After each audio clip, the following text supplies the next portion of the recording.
Egypt, in the grip of the mighty Sahara Desert. It is a land of rock, sand, and scorching sun. A hostile but beautiful void. It would seem nothing significant could survive in such a place. Yet Egypt holds a sparkling array of wildlife.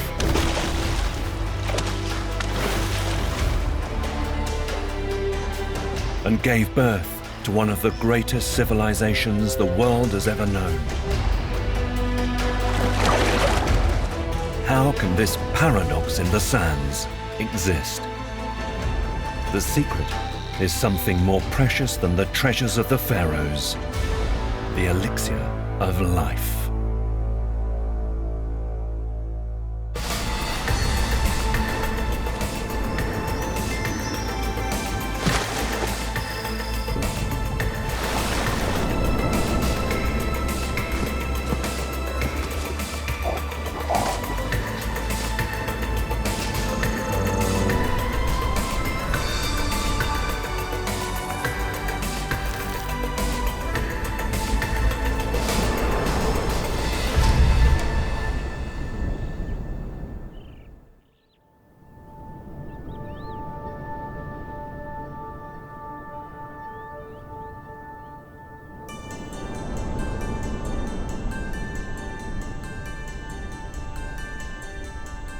Egypt holds a unique position. It is the only country to link North Africa and the Middle East, including their diverse wildlife. Bridging 2 continents and 2 seas, it has been a trading power for millennia and has seen kingdoms flourish and dominate the region. But around 95% of its surface is desert. The average annual rainfall across the country is less than 80 millimeters a year, and most parts would be lucky to see that in a decade.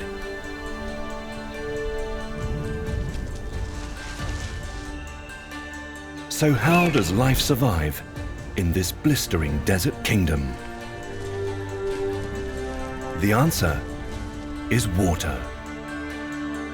But where this water comes from and how it nourishes this seemingly desolate land is a story full of myth and surprises. The oceans are the greatest source of water on Earth, covering 70% of its surface. Around 30 million years ago, Egypt was bordered by just the Mediterranean Sea. But huge tectonic forces within Egypt tore the African and Asian continents apart, creating a new sea, the Red Sea.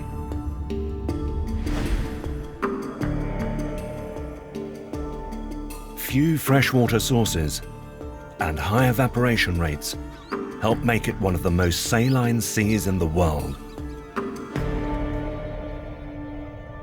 This doesn't prevent the great diversity of life in its waters. Over 10% of its fish species are found nowhere else.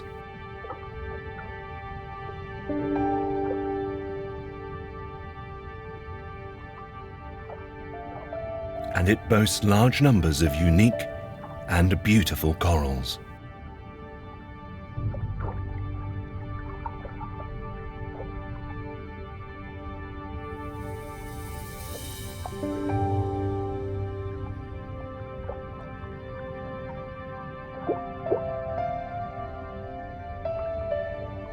Some creatures here have even passed into mythology. Over 3,000 years ago, stories of mermaids began to emerge here.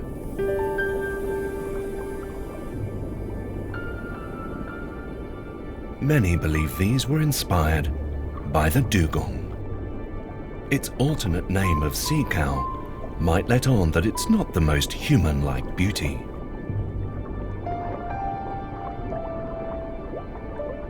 But this gentle giant is certainly graceful.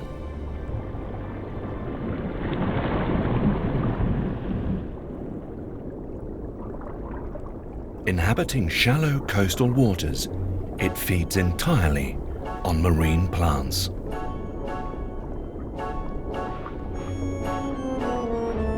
Hundreds of whiskers around the mouth, combined with a powerful, flexible snout, allow it to find and uproot the seagrass plants in these warm waters. The dugong plows through these underwater fields, leaving distinctive feeding furrows. Dugongs require huge amounts of seagrass, but rather than destroying these meadows, their grazing actually helps to cultivate them, encouraging new plants to grow, benefiting many others. This fragile ecosystem helps oxygenate the waters and provides a nursery for young fish and other small animals.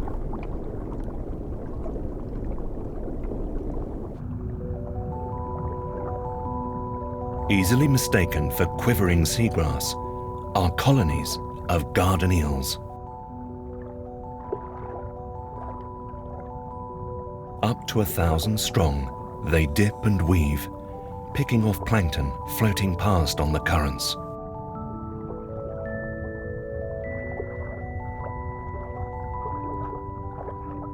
Garden eels only display a portion of their body, their tails being rooted into a sandy burrow that they've excavated into the sea floor.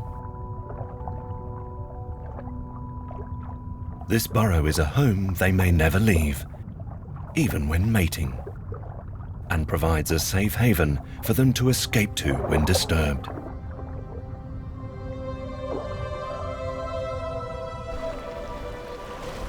They have nothing to fear, though, from this ocean giant. The whale shark is the world's largest fish, reaching up to 20 meters and weighing in at a staggering 34 tons. It must nourish this bulk with huge amounts of food, but it also feeds on the same tiny plankton. Even at a leisurely pace of 5 kilometers an hour, that huge mouth can draw in around 100 liters every minute. Anything above a millimeter is filtered out of this water by specialized structures called gill rakers. The beautiful markings on its skin are a unique constellation of spots, distinguishing it from any other individual.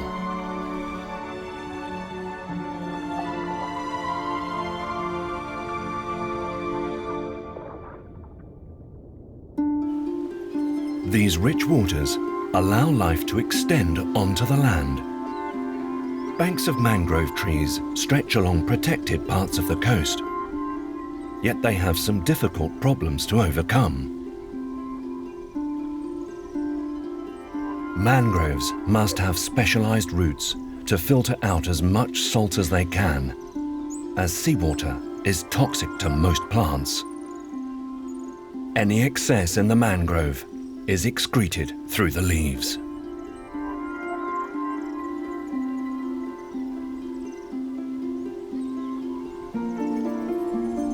Another problem is that the ground is almost always waterlogged, if not completely submerged. With its roots needing oxygen, the tree is in danger of being suffocated. To counter this, snorkel-like offshoots have also evolved, reaching above the water to draw in precious air.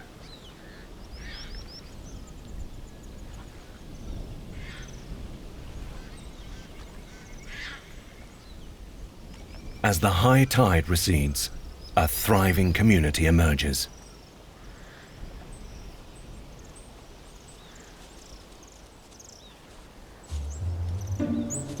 Male crabs crowd the beach, posturing with their gigantic claws.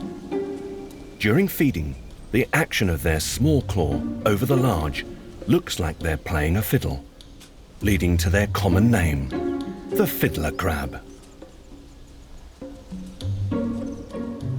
Females are more modestly armed and hurriedly sift through the sand, recovering the nutrients left behind by the departing waters, discarding the groomed grains in little globules. For the males, the action is hotting up as they compete for attention.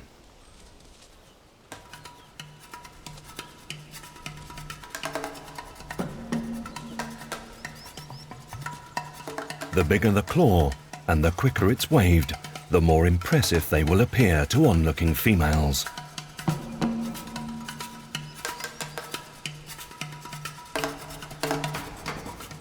These displays also help protect their territories by deterring rival males on the lookout for a new burrow. But battles are inevitable. Claws become gladiatorial weapons in a test of strength.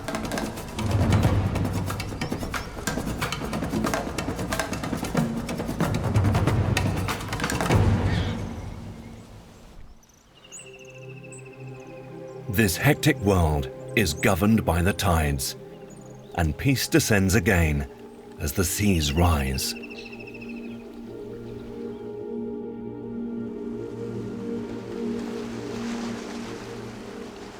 Night brings more action to these shores.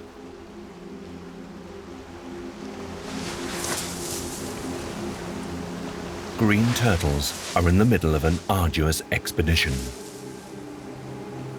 These expectant mothers have dragged their bulk up the beach and must spend the night excavating a large nest to lay their eggs.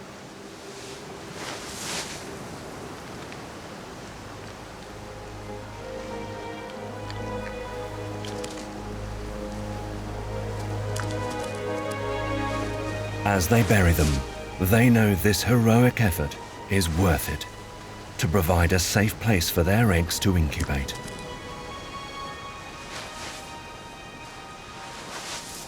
And after 2 months beneath the sands, there is movement.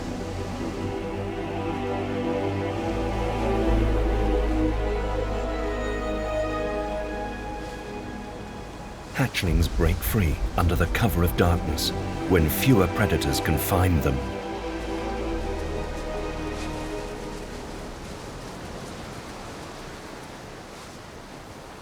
Drawn by their instincts, these tiny babies scramble towards the water.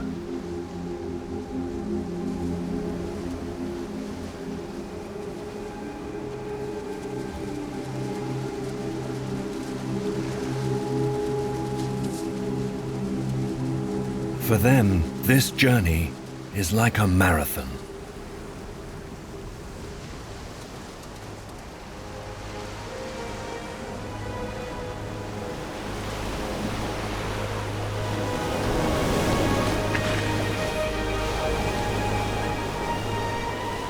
As the sun rises, exhausted adults head back to the sea.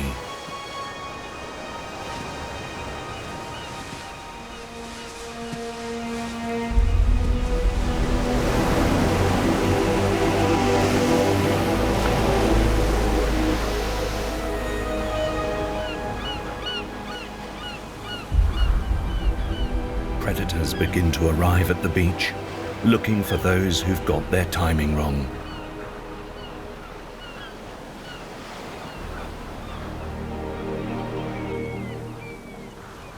And it seems only a matter of time until this little female is spotted. Only 1 in 1,000 of these young turtles is thought to make it to adulthood, so the odds are stacked against her.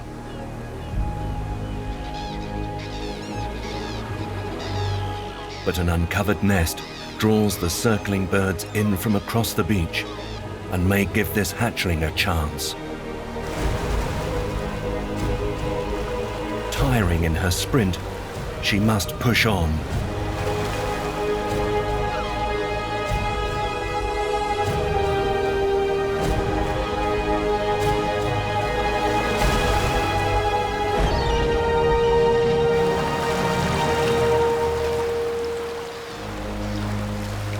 She has made it.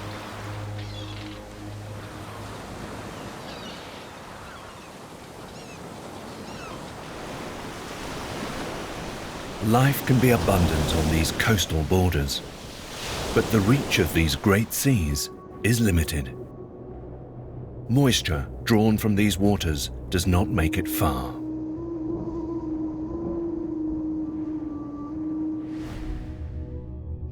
In the northeast lies the Sinai Peninsula.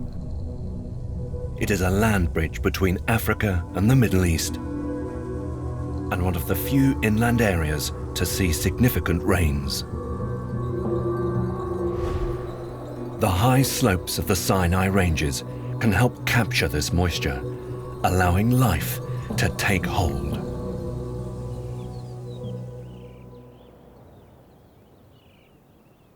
What little water there is supports a surprising array of animals.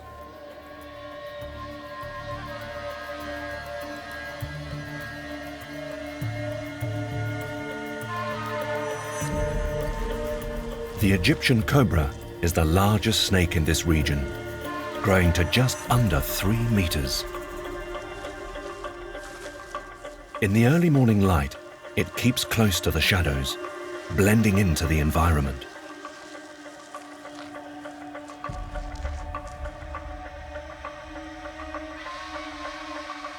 And it spotted a more flamboyant inhabitant of these slopes. The Sinai agama's bright blue coloration and push-ups are designed to attract a female.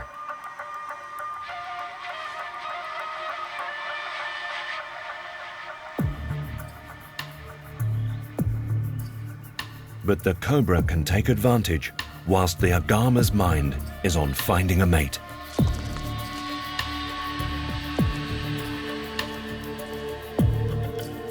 If it can get close enough to strike, the agama stands no chance against a venom potent enough to kill an adult elephant.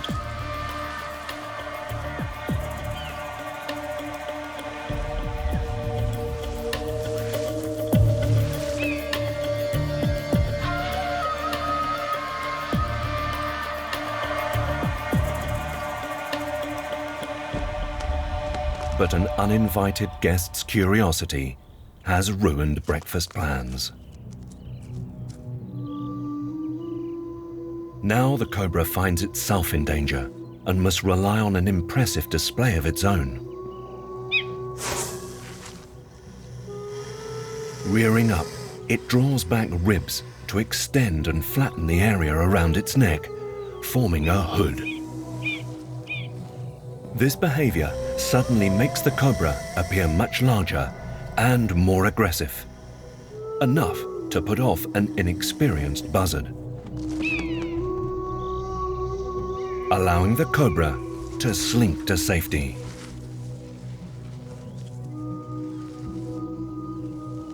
And the lucky performer to resume.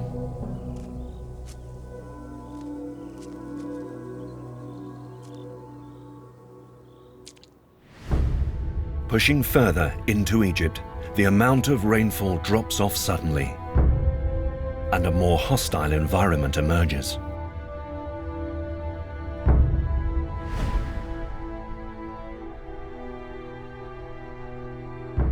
This is the Sahara, the great desert, and its sands can smother this land.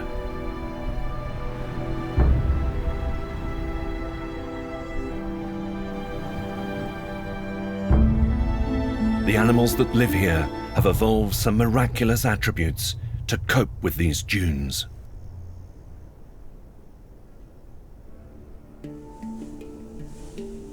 At sunrise, a horned viper must travel back to shelter if it is to avoid the heat of the day.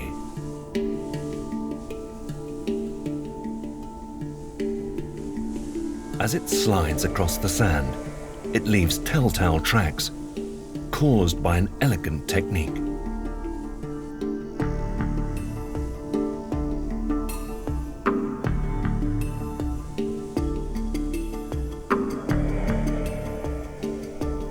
To prevent itself from being bogged down in the loose sand, it only grips with 2 parts of its body at a time, throwing the rest forwards in loops.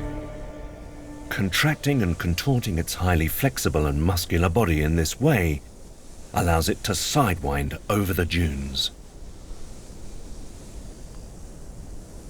Reptiles like the horned viper are cold-blooded, relying on the heat of their environment to warm their bodies so they can be active.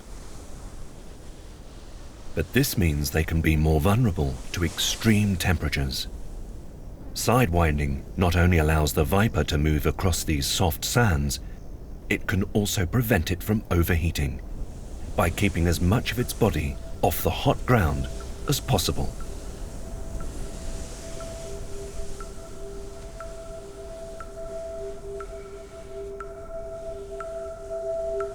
But a potential meal is enough to stop it in its tracks.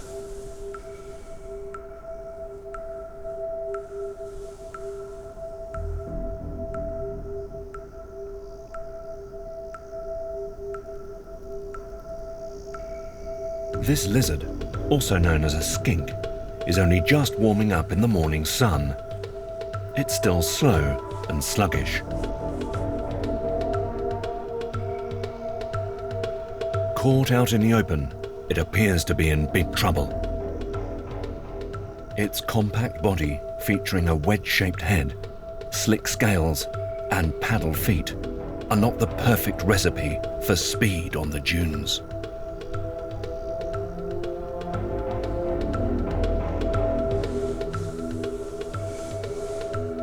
And with no obvious place to hide, it seems doomed. But this skink is a surprise package.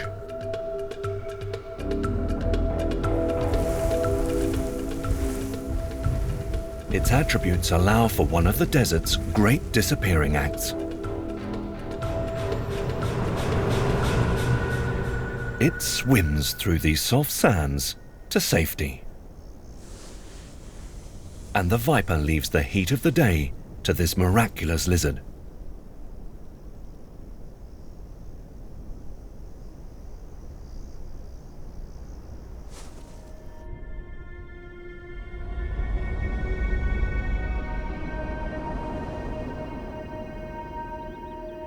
But night, with its cooler temperatures, is when most animals venture out.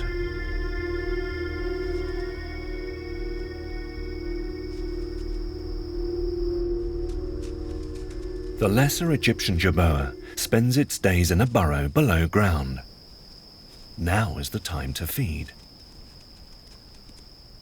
This kangaroo-legged rodent has a hopping run that allows it to cover up to 10 kilometers a night in search of food, which includes seeds, insects, and the succulent parts of plants.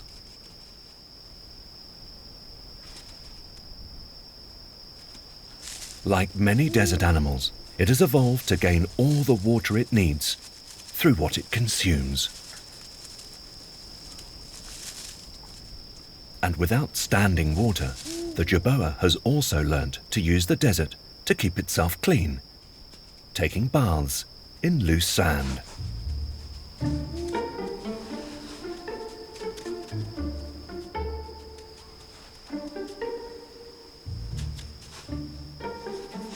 This helps remove oils and clogged dirt from its fur.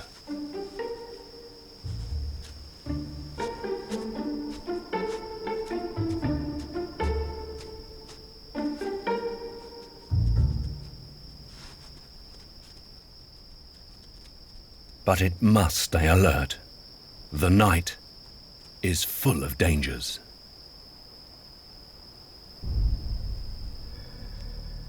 A horned viper samples the air with her forked tongue. She's following the scent of this desert rodent.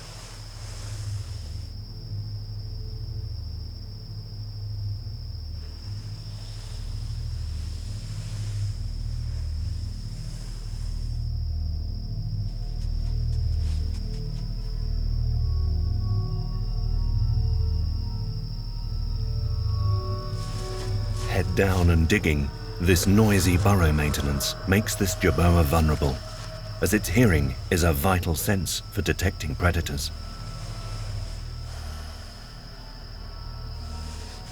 Although unused to such a direct approach, the viper is willing to take full advantage of this opportunity.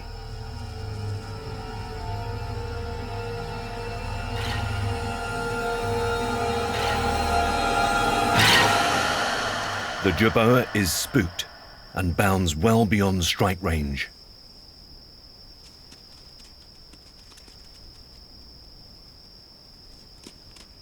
A chance missed. But the night is still young. Preferring to ambush prey, the horned viper disappears into the sand and waits for dinner to come to her.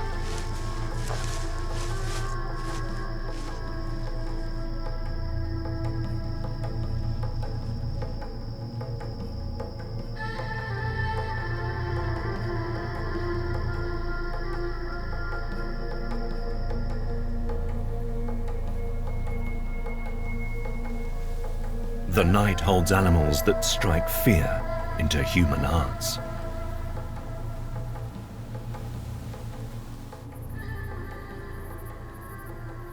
The scorpion.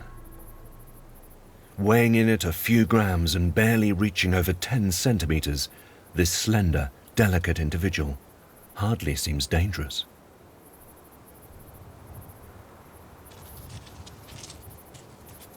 But the flexible tail is where the danger lies. Holding one of the most toxic venoms of any scorpion, so lethal it could kill a human, this is the death stalker, and it has sensed a potential victim.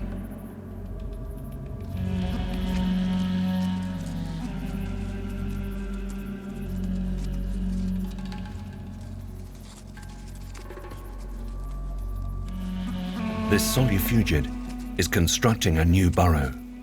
Like many animals here, it hides from the heat of the day below ground. Every 5 days or so, it moves and excavates a new home.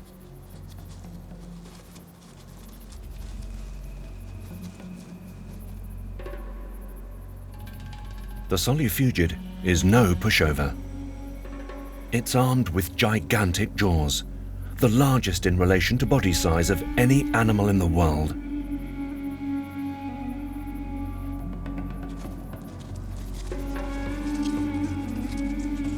Unfortunately, it may be digging its own grave. As it bulldozes the sand, it sends vibrations through the ground and the air. All this activity is like a dinner bell to the scorpion. With poor eyesight, the deathstalker needs these vibrations to hone in on its prey. This will be a titanic battle. The deathstalker struggles to keep the solifugid at claw's length. It must avoid those lethal jaws until it can deliver the fatal blow with its tail. And victory is assured.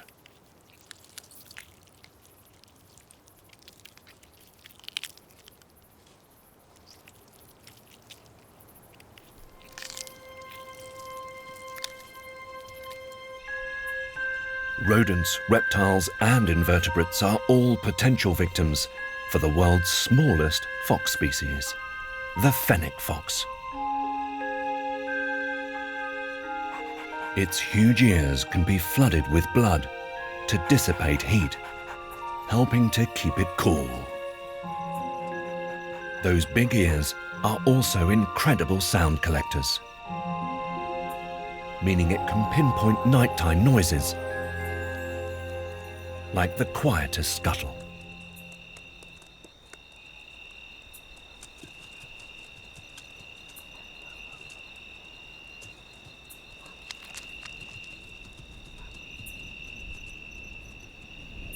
Even prey moving below the surface can be found.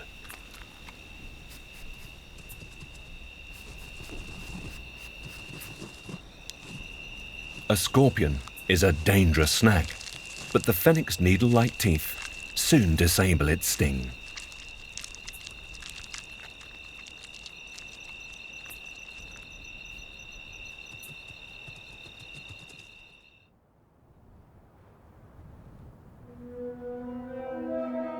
As the animals of the night retreat from the glare of the rising sun into their burrows and crevices, the life and death struggles of the night are wiped from the memoryless desert.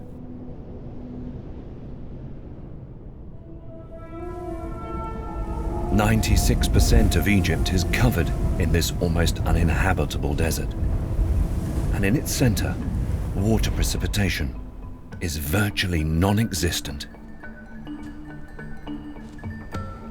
Humans have always struggled to cross these lands. Only when camels were introduced could trading routes through the Saharan sands be properly established.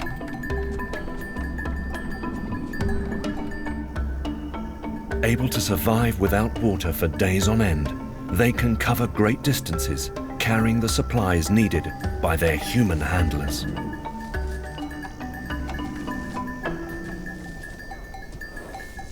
Before modern times, a journey through these dune seas would have been suicidal without these animals. As here, death is carried in the very air.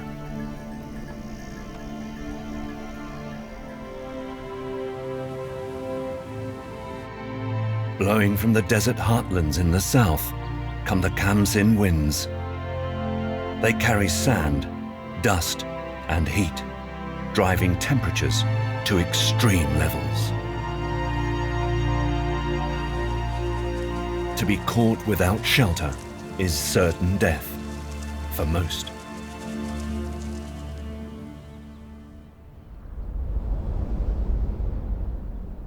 But some benefit from this furnace.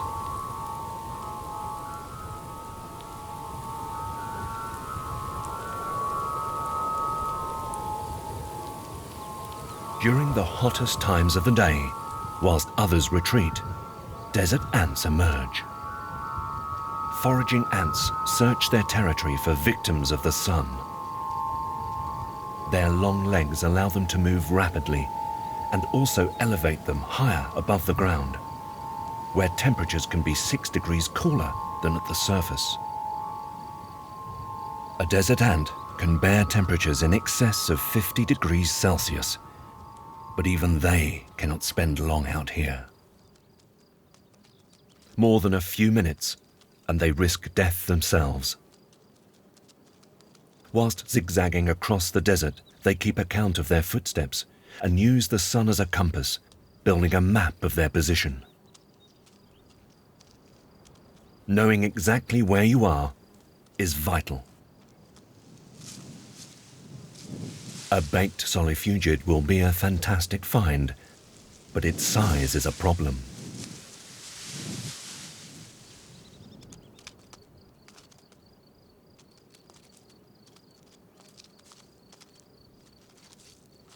Struggling to move it in this heat, the ant is pushing its body to the limits.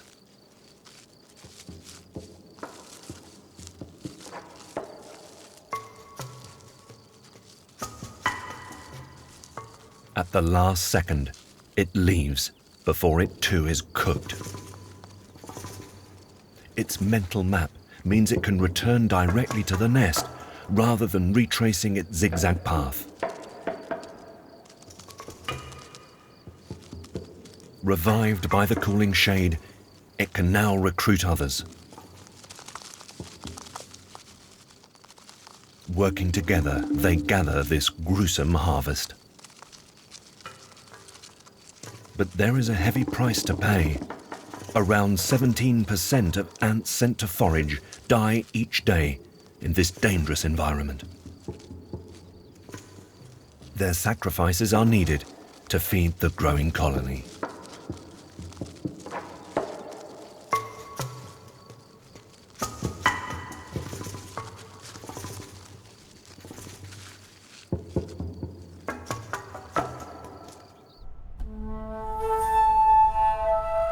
The sun and its ferocious heat is consistent.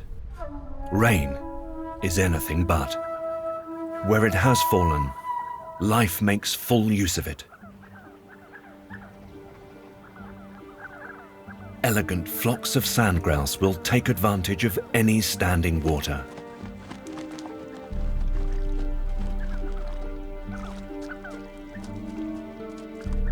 These birds may travel 80 kilometers in search of these pools, drinking nervously, keeping an eye out for danger.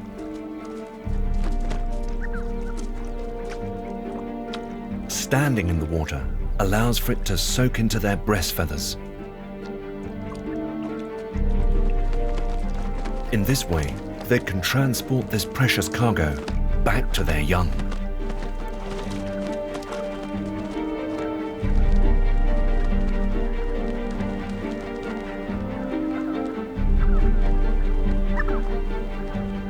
These pools provide a lifeline to many in these parched lands, but to some, they mean everything.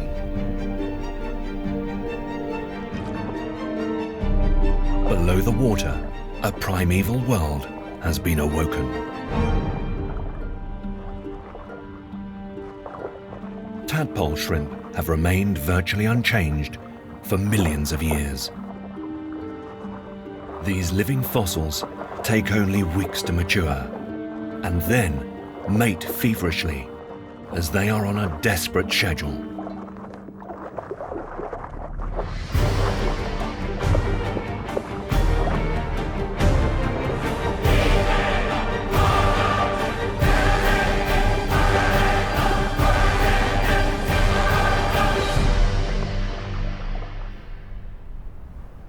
Their world evaporates under the intense desert sun. And although they will perish, in the dry earth lie the eggs of the next generation.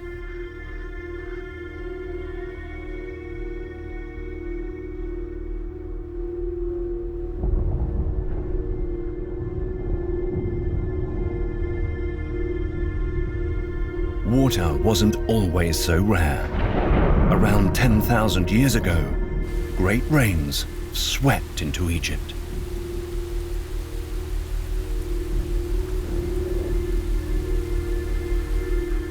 Supporting vast grasslands and swathes of trees.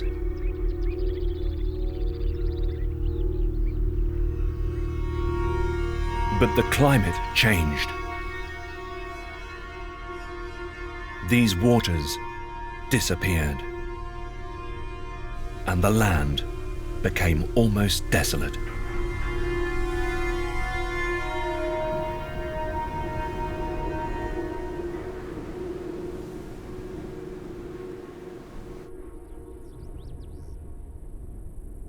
Yet somehow, in some places in this desert, trees still grow.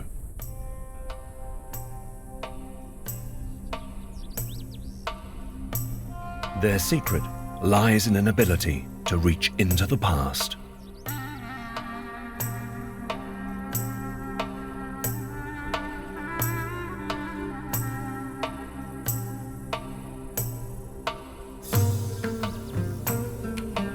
Those ancient rainwaters that fell thousands of years ago now rest deep below the surface, trapped in porous rock layers called aquifers.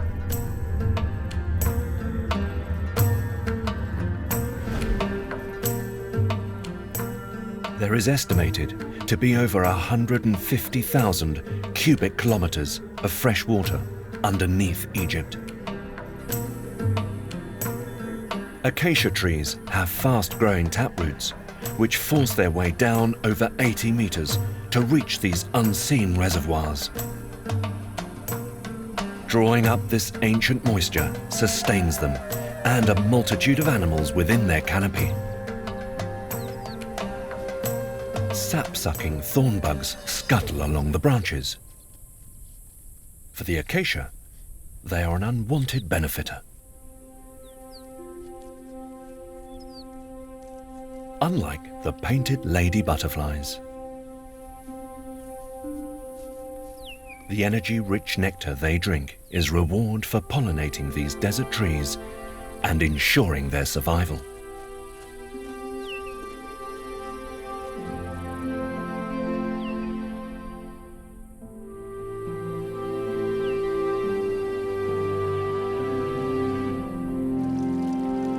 Where these fossil waters come to the surface, they can form springs and deep pools of water called oases.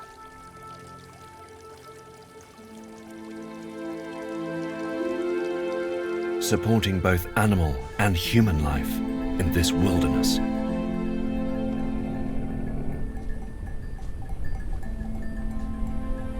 Oases have allowed for small settlements in this arid land and provide vital stopovers for traders.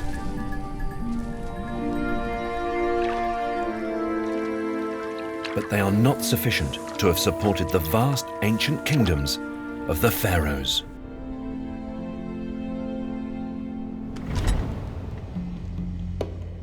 The world's great civilization was a powerhouse of agriculture.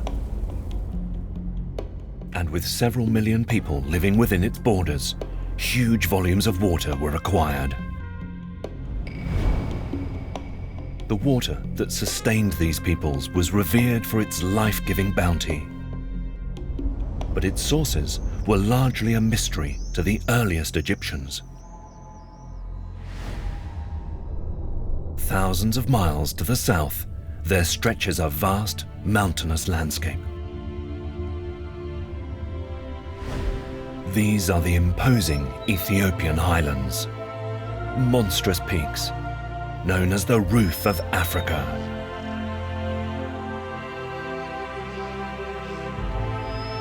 And here lies one of the most important sources of Egypt's lifeblood. Small rivulets wash nutrient-rich soils from these towering plateaus.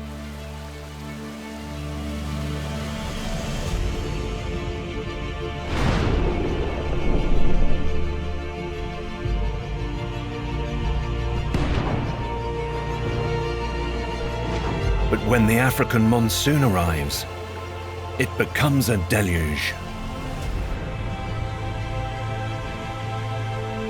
500 million cubic meters of water a day can pour from these lands, providing 60% of the annual waters of one of the world's greatest rivers, whose sediment-rich monsoonal waters caused the yearly replenishing floods in ancient Egypt, making agriculture possible. Merging with other tributaries from distant lands, they form the mighty Nile, the longest river in Africa, estimated at over 6,500 kilometers. It drains around 10% of the African continent.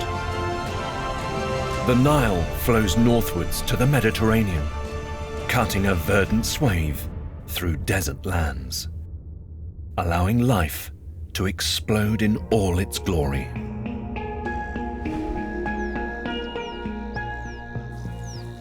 Where the waters slow and spread, wetlands form. And synonymous with the Nile and the ancient civilization it supported are the beds of papyrus rushes used for making boats and writing parchment. They also create a rich habitat for wildlife.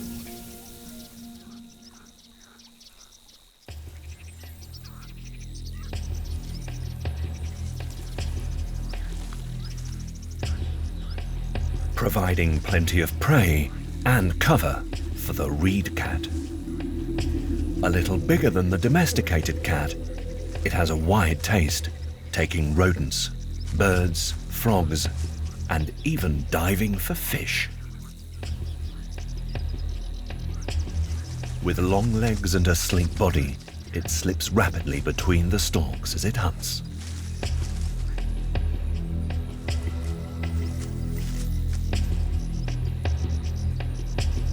It relies on sharp senses to pick out potential prey.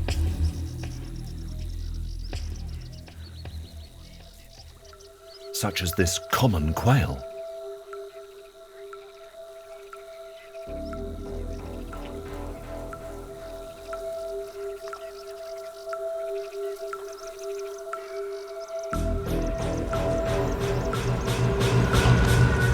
But not all hunts are successful.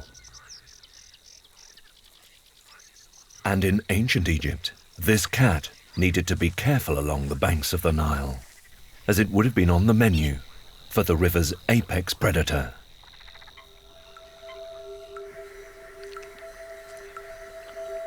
The Nile crocodile.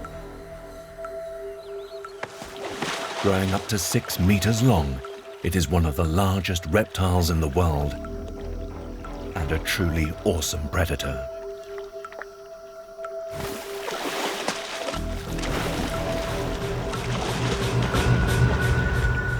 Capable of catching and dismembering large prey such as wildebeest and buffalo, humans have feared, but also revered this animal.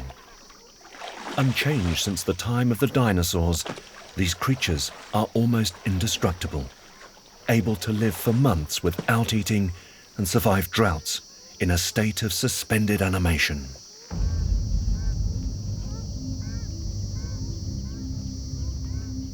In modern times, its Egyptian stronghold is Lake Nasser.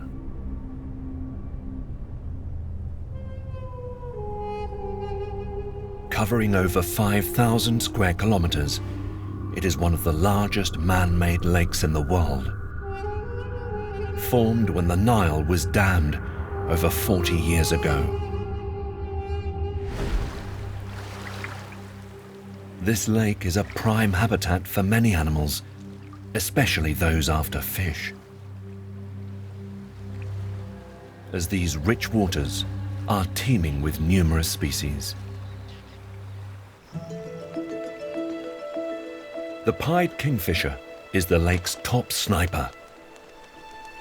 It scans the surface to identify possible targets. It is the largest bird to be able to hover like this without any wind to aid it. Flapping its wings at 8 times a second, its tail helps to balance it so that its head is completely still and able to focus on its target.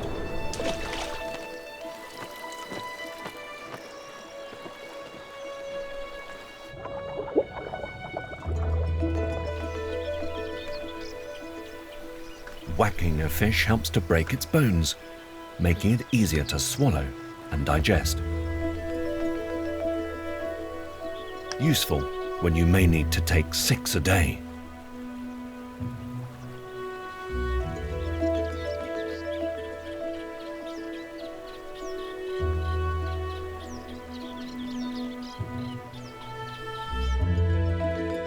With so much life in the Nile Valley, there are plenty of animals providing for another of Egypt's iconic creatures.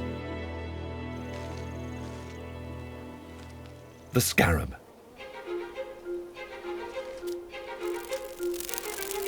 The cleaners of the animal world arrive quickly at a mound of dung.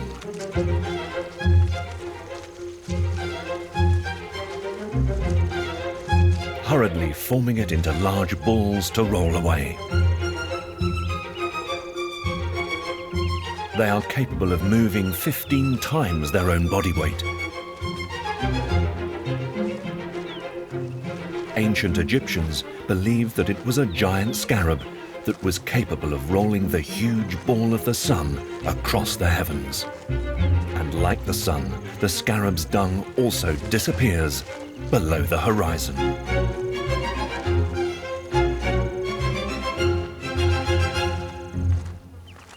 Burying it below the earth provides a safe place for their young to feed upon this larder.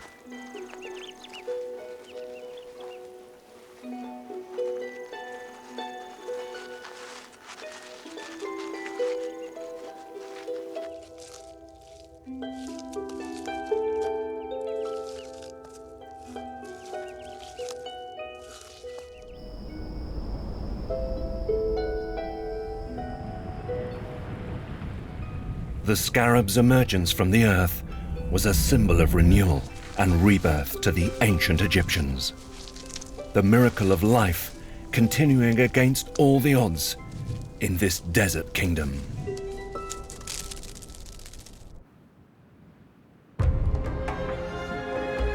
This desert land is unique. One of humankind's great civilizations, with all its wonder, emerged from these dunes.